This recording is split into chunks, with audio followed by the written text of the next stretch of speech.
Good morning friends, welcome back to my channel. আশা করি তোমরা সবাই ভালো আছো, সুস্থ আছো।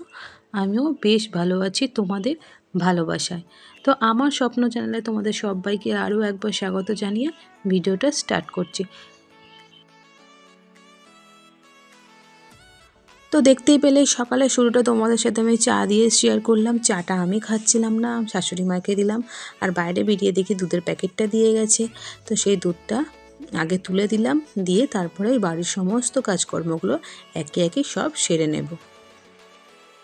আজকে আমি তোমাদের সাথে শেয়ার করব যে আমি প্রত্যেক দিন ঘুম থেকে উঠে সকালবেলায় মানে কোথায় কোথায় আমি ঝাড় দিই, মানে কতগুলো ঘর আমাকে ঝাড় দিতে হয়, সেই ভিডিওটাই তোমাদের সাথে আমি শেয়ার করতে চলেছি। আশা করি ভালো লাগবে। ভালো লাগলে একটা শেয়ার অবশ্যই করো, লাইক করো, কমেন্ট করতে কেউ ভুলো না।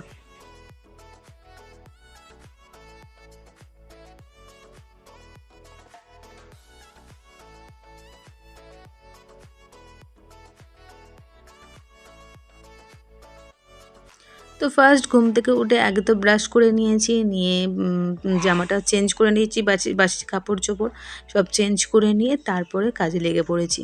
তো ফার্স্টেই আমার কাজ থাকে কী বলতো, সকালবেলা ঘুম থেকে উঠে আগে নিজের ঘরটা ঝাড় দিয়ে নিই, তারপরে আস্তে আস্তে সমস্ত ঘরগুলো একে একে সব ঝাড় দিয়ে মুছে নিই।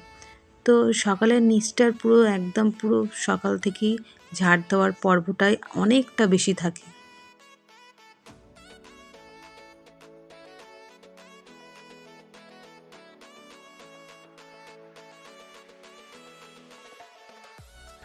জানো তো বন্ধুরা, যখন আমার শ্বশুরমশাই বেঁচে ছিলেন তখন আমার একেবারে ঝাড় দেওয়ার এই পর্বটা এতটা পরিমাণে ঝাড় দিতে আমার হতোই না, শুধু আমার ঘরটুকু ঝাড় দিলেই হয়ে যেত।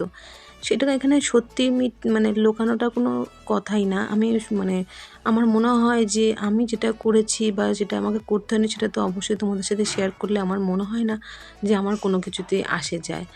তো তার জন্য আমি তোমাদের সাথে শেয়ার করছি যে যখন আমি বিয়ের পরে শুধু বিয়ের পরে কেন, অনেক বছর পরেই অনেক বছর ধরেই আর কি বলতে পারো যে ঝাঁট আমাকে খুব একটা বেশি দিতে হয়নি।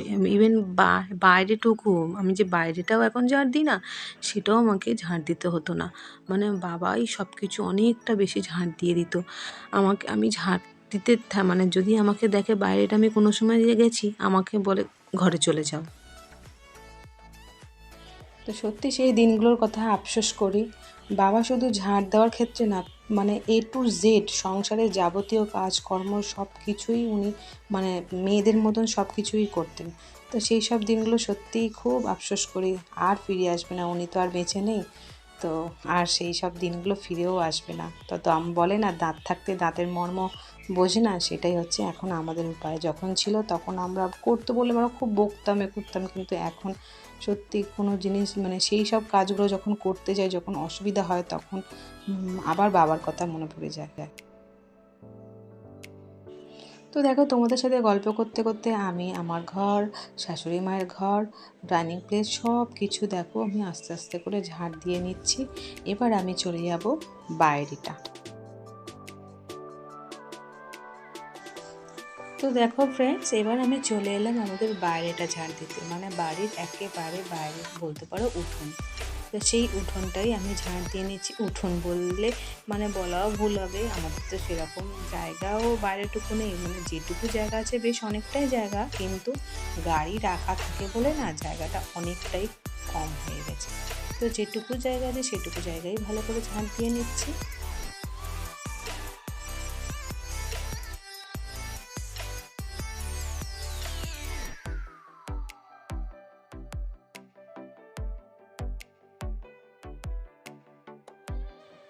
সত্যি বলতে ফ্রেন্ডস, এই ঘুম থেকে উঠে এই এতটা ঝাড় দিতে না, সত্যি প্রথম প্রথম খুব হাত ব্যথা করতো।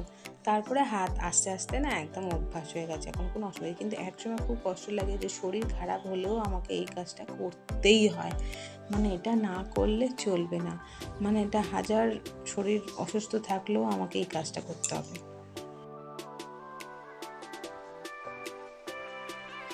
তো দেখো ফ্রেন্ডস, গল্প করতে করতে আমার প্রায় বলতে পারো শেষ হয়ে গেছে ঝাড় দেওয়া।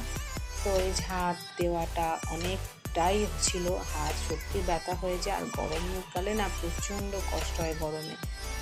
তো শরীর খারাপ লাগলেও করতে হবে, আর শরীর খারাপ না লাগলেও করতে হবে, কিচ্ছু করার নেই। এটা আর বাপের বাড়ি নয় যে তোমার শরীর খারাপ লাগলে তুমি মাকে বললে যে মা আমার ভালো লাগছে না, আমি করতে পারবো না বলে শুয়ে পড়লে, সেটা হবে না। তোমার শরীর খারাপ লাগলেও তোমাকেই কাজটা করতে হবে। তো এটা অভ্যাস হয়ে গেছে, তো এটা মেনেও নিয়েছি। তো দেখো আমার শেষ হয়ে গেছে ঝাঁট দেওয়া। আর ব্লগটা বেশি বড় করব না, বড় করলে তোমাদের দেখতেও ভালো লাগবে না, তো তোমাদের ধৈর্যও কোলাবে না। তো তার জন্য এখানেই শেষ করে দেবো। আর ভালো লাগলে একটা লাইক কমেন্ট শেয়ার করতে অবশ্যই ভুলো না। তো পরের ভিডিওর জন্য তোমরা অপেক্ষা করে থাকো। তো আজকের মতন আসি, টাটা।